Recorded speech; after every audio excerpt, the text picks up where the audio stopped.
To that end, I was taught in uni by Jesuits in Boston, at Boston College in Chestnut Hill. And I always found them to be the coolest of priests. You could actually have a conversation with them. And now, looky here, one of them has become the Pope, the Jesuit Pope Francis. Dario, tell us a little bit about Pope Francis.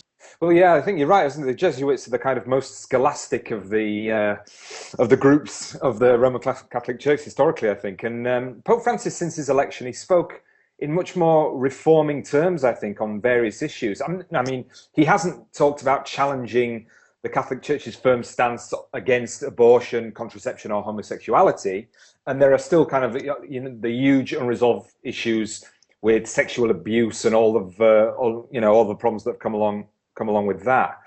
However, he's spoken about being less judgmental. He said, if someone is gay and seeks the Lord, who am I to judge? So there's been much more of a conciliatory terminology in terms of the way that he's addressing certain groups who ordinarily would be a problem for the Catholic Church. But such pronouncements turning into some kind of policy shift have been vetoed by Catholic bishops in a recent synod. The sort of conservative, very conservative elements of the Catholic Church. Now the Pope has declared that the Big Bang and evolution are real, and God is not a magician with his big magic wand waving it in response to people's prayers. So this deliberately kind of counters notions of creationism and intelligent design. So it's interesting to me. I mean, what do you guys think? Is Pope Francis a figure that the secular world should be rejoicing? Oh, it's really interesting because I swear I can hear one by one the conservative cardinals that were, appointed by Benedicts. Their heads are exploding a few hundred miles away. One by one, you hear them. The thing is, I mean, how many popes are there? I mean, we've got two. I mean, we've got a retired one and him. Yeah. So, I mean, actually, there's no problem. I have no problem with a pope retiring. Nope. I mean, what's the issue with that? So we've got two popes. I suppose that's cool. Well, we have a papal emerit or Pope Emeritus or Pope. I forget what his official title is, but you never hear from.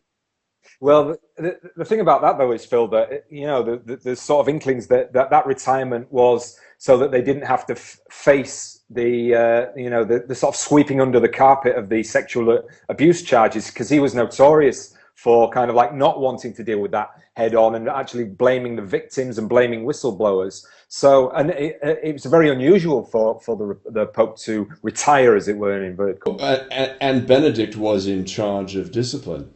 So, for this all to happen under his watch, it was very clear that he had to go. But is Pope Francis, the reformer that everybody wants to think he is, or is he? I mean, because let's face it. I mean, he was from Argentina during the time in the 70s of all the unrest down there, and people would literally disappeared, and many say that the Catholic Church was somewhat complicit in that.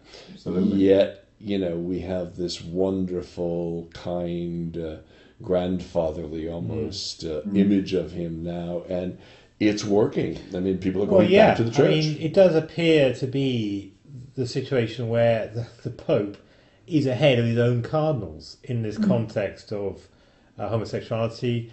Interesting on that issue, I find this very interesting, this whole area. Tim Cook, the CEO of Apple, he came out before actually, but he's publicly come out as gay. I mean, people do not have an issue with this, and young people particularly don't have a problem with this. And it appears the Pope is edging towards that stance, but his cardinals are not. I mean, this is the 21st century.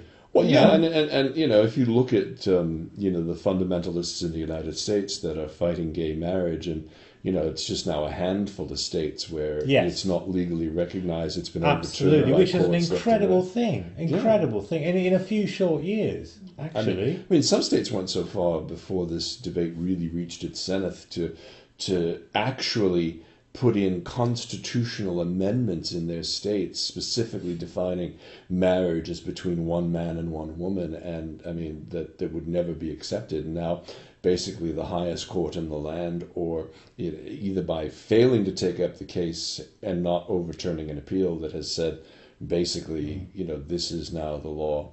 It's just struck down, steamroller. Yeah. It's only taken a year since the California initiative, Proposition 8, was overturned by the court, for there now to be somewhere in the neighborhood of 30-something states. And, as more and more of them go to court.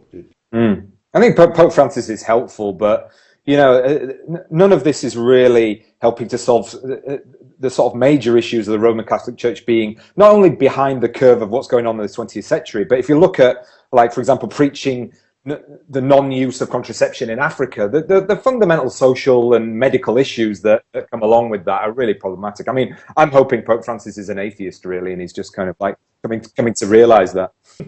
Well, time will tell.